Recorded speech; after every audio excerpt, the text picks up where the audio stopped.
Hello दोस्तों, कैसे हो आप लोग। हमारी कहानियाँ देखने के लिए हमारे चैनल को सब्सक्राइब कीजिए और हाँ, बेल आइकन दबाना बिल्कुल ना भूलें। Magical umbrella house.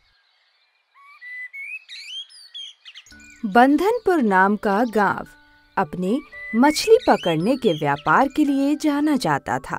क्योंकि ये गांव समुंदर के किनारे था, तो कई सारे मछुआरे रोज ताजी मछलियां पकड़कर बाजार में बेचा करते थे और उसी से उनका गुजारा भी होता था। उन मछुआरों का सरदार था मल्हार। सारे मछुआरे मल्हार की बहुत इज्जत किया करते थे और अगर किसी को कोई भी परेशानी होती तो वो मल्हार के पास ही आया करते थे। सरदार, मेरी नाव डूब गई समुंदर में। अब मैं मछली पकड़ने कैसे जाया करूँगा? कोई बात नहीं, मेरे पास 4 नाव हैं। तुम उसी में से एक को लेकर जा सकते हो। इस तरह मल्हार अपने सरदार होने का फर्ज बहुत अच्छे से निभाता था और सबकी मदद करता था। उस गांव में सब कुछ ठीक चल रहा था कि कुछ दिनों से वहां अजीबोगरीब किस्से होने लगे। एक मछुआरा भागते हुए आता है। सरदार, सरदार, आज कालू भी वापस नहीं आया सरदार। ऐसे कैसे? पहले मदन गायब हो गया, मछली पकड़ने गया, तो अब कालू का कोई पता नहीं। अब तो सारे मछुआरे समुंदर में जाने से डर रहे हैं सरदार। पर ऐसे कब तक बिना मछली पकड़े हम व्यापार कर पाएंगे? सारे गांव वाले परेशान थे। आखिर उनके साथ हो क्या रहा था? जो भी मछुआरा समुंदर में मछली पकड़ने जाता वापस ही नहीं लौटता। अब क्या किया जाए सरदार, आप ही बताइए कुछ। कल मैं खुद जाकर पता लगाऊंगा कि आखिर बात क्या है। सुबह होते ही मल्हार अपनी सबसे मजबूत और बड़ी नाव लेकर निकल पड़ा। थोड़ी दूर चलते ही उसकी नाव तेजी से हिलने लगी। तभी मल्हार कहता है, अरे अरे, ये क्या हो रहा है? समुद्र से एक बवंडर जो गोल गोल घूमे जा रहा था, उसमें से एक भयानक बवंडर देवी निकली और जोर जोर से हंसने लगी। तो आज का शिकार तुम हो लगता है मेरा। तुम क्यों सबको अपने इस बवंडर के जाल में फंसा रही हो? मैं अपनी भूख शांत करना चाहती हूँ। जो भी यहाँ इस समुंदर में आएगा उसे मैं अपना शिकार बना लूंगी। हम मछुआरे हैं, हमें जाने दो।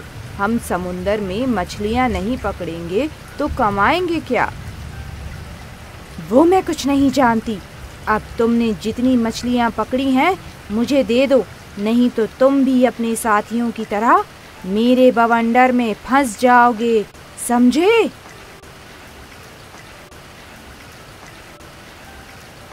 मल्हार ने जितनी मछलियाँ पकड़ी थीं सब उसे दे दी, पर उसमें कुछ कछुए भी थे जो बहुत डरे हुए थे। मल्हार ने बड़ी चालाकी से उन्हें अपनी नाव में छुपा लिया और उस बवंडर देवी से बचकर तेजी से नाव भगाते हुए किनारे पर पहुंच गया।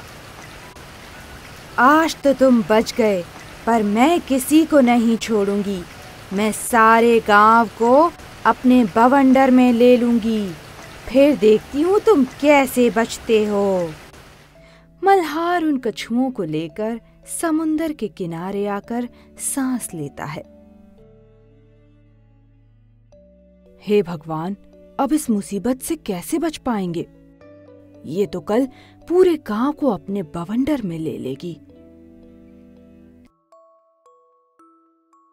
तुमने हमारी मदद की, हमें बचाया, उसके लिए शुक्रिया सरदार। कोई बात नहीं, तुम सब भी किसी सुरक्षित जगह चले जाओ। कल बवंडर तुम्हें भी अपने जाल में फांस लेगी लगता है। उनमें से एक कछुआ पानी में जाकर एक छतरी ले आता है और मल्हार को दे देता है। ये जादुई छतरी है, इसे अपने गांव ले जाओ। ठीक है। मल्हार उस जादुई छतरी को अपने गांव ले आता है और गांव वालों को पूरी बात बताता है। अब हम क्या करेंगे सरदार? देखते हैं ये जादुई छतरी क्या करती है। मल्हार जैसे ही उस जादुई छतरी को जमीन पर रख देता है, वो मैजिकल अम्ब्रेला घर में बदल जाती है। मल्हार कहता है, चलो सब गांव वाले जल्दी करो और इस घर में आ जाओ। और दूसरे दिन सुबह बवंडर गोल गोल घूमते हुए सब कुछ हवा में उड़ाते हुए गांव में आती है। हा हा हा हा हा। तुमको क्या लगता है ये छतरी का घर तुमको मुझसे बचा पाएगा? मैं अभी इसे उड़ाकर तहस नहस कर देती हूँ। बवंडर देवी तेजी से उस घर को हवा में उड़ाने की कोशिश करती है, पर छतरी के जादुई घर को कुछ नहीं होता और सारे गांव वाले ये देखकर खुश होने लगते हैं। इस गांव को छोड़ दे, वरना तेरे लिए अच्छा नहीं होगा। जादुई छतरी के घर से बहुत सारा गर्म पानी बाहर आने लगता है और उस बवंडर देवी पर पड़ता है, जिससे वो चिल्लाने लगती है। आह! इतना गर्म पानी! मैं तो जल गई, मैं तो जल गई। फिर उस घर से एक बड़ी छतरी बाहर आती है और बवंडर देवी को पीटने लगती है। अरे बस करो, अब मैं यहाँ कभी नहीं आऊंगी। कहा था ना यहाँ से चली जाओ, और जाने से पहले हमारे सारे साथियों को वापस कर दो हमें। ये लो तुम्हारे साथी, मैं तो चली यहाँ से, पीट पीट के कमर तोड़ दी। और बवंडर देवी तेजी से वहाँ से भाग पड़ी। सारे गांव वालों के चेहरे पर फिर से खुशियां आ गईं और मछुआरों का व्यापार फिर से चलने लगा।